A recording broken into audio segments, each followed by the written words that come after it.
नमस्कार दोस्तों, मैं हूं वीरेंद्र गुप्ता और आप देख रहे हैं नमस्ते दिल्ली बीवीपी।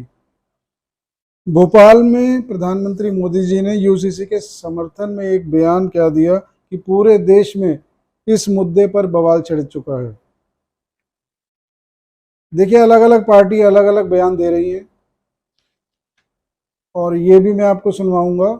लेकिन इससे पहले मैं आपको ये बताना चाहता हूं कि मोदी जी ने क्या कहा। मुख्यतः उनकी जो बातें थी वो मैं आपको बताता हूं। मोदी जी ने यह कहा कि यूसीसी देश के लिए जरूरी है और इस संवेदनशील मुद्दे पर मुसलमानों को उकसाया जा रहा है।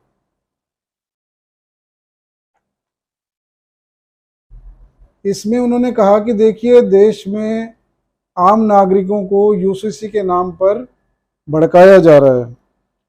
उन्होंने कहा कि जब एक परिवार में एक सदस्य के लिए एक कानून और दूसरे सदस्य के लिए दूसरा कानून, यानी कि जब एक परिवार में दो कानून हो तो परिवार नहीं चल सकता, तो जब एक पूरे देश में दो व्यवस्थाएं होंगी तो कैसे काम चलेगा। अब देखिए, प्रतिक्रियाएं तो आनी थी। ओवैसी साहब इसके बारे में कह रहे हैं इस बयान को सुनने के बाद कि ये तो हिंद समान नागरिक कानून नहीं है, ये तो हिंदू नागरिक कानून है। अब आप जान सकते हैं कि देखिए पूर्वाग्रह कितना है इस कानून के लिए। हालांकि ये कोई हिंदुओं के लिए कानून नहीं है या मुसलमानों के विरोध में कानून नहीं है।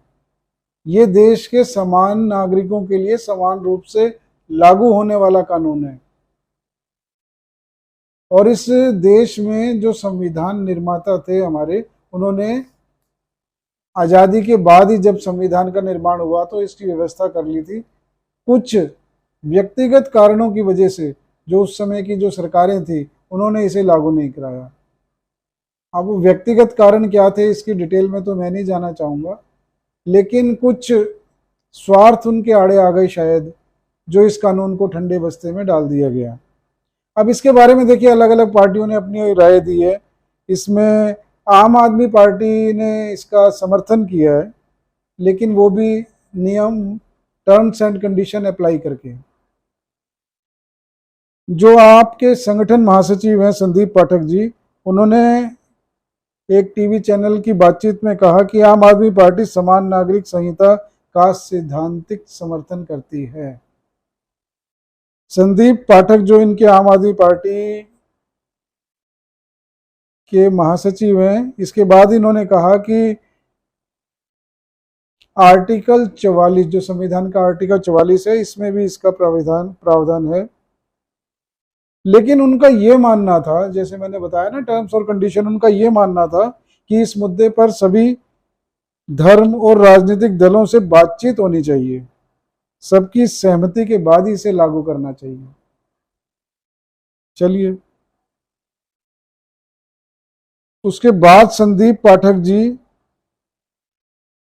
जो आम आदमी पार्टी के हैं, उन्होंने यही कहा कि देखिए, जब भी चुनाव आते हैं तो बीजेपी वाले ना कोई कॉम्प्लिकेटेड या कॉम्प्लेक्स वाला मुद्दा लेकर आते हैं।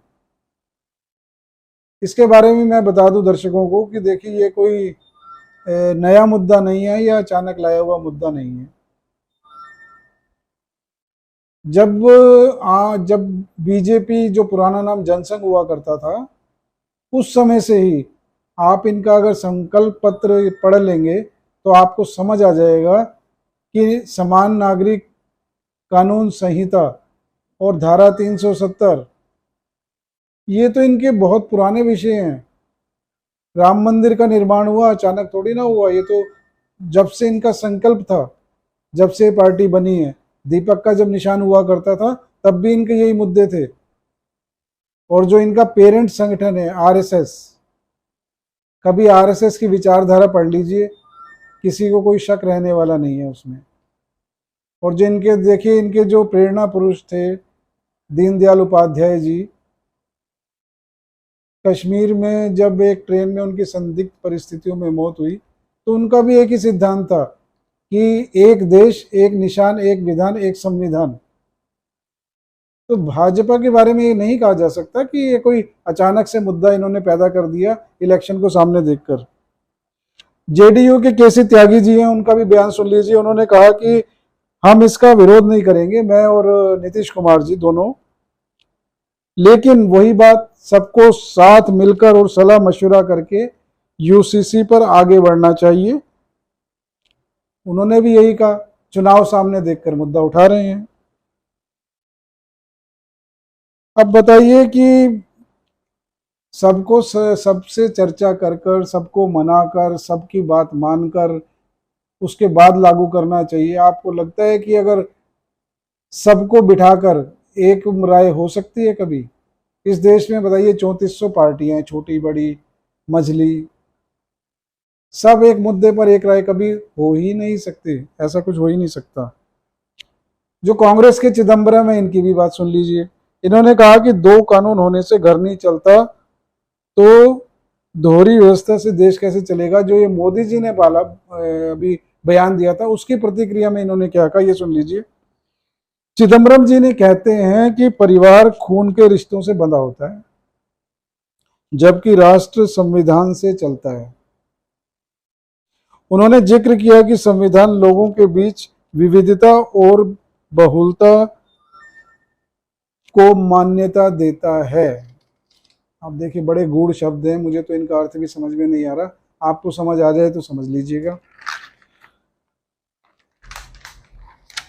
अब दोस्तों, आप खुद ही बताइए कि जब एक देश में समान नागरिक हैं तो उनको समान रूप से जीने का अधिकार है, समान शिक्षा का अधिकार है, अपने अपने धर्म की मान्यताओं को मानने का अधिकार है, इसमें क्या गलत है? ये हमारे देश की राजनीतिक पार्टियां ही हैं जो मुसलमानों के नाम पर उनको वोट बैंक की तरह इस्तेमाल करके उनको लगातार पिछड़ा बना के रखा हुआ है। अब इनको अगर ये लगता है कि अगर ये देश भी अगर सामान्य धारा में सम्मिलित हो गया तो जो इनकी दुकानदारी चल रही है वो तो एकदम से बंद हो जाएगी।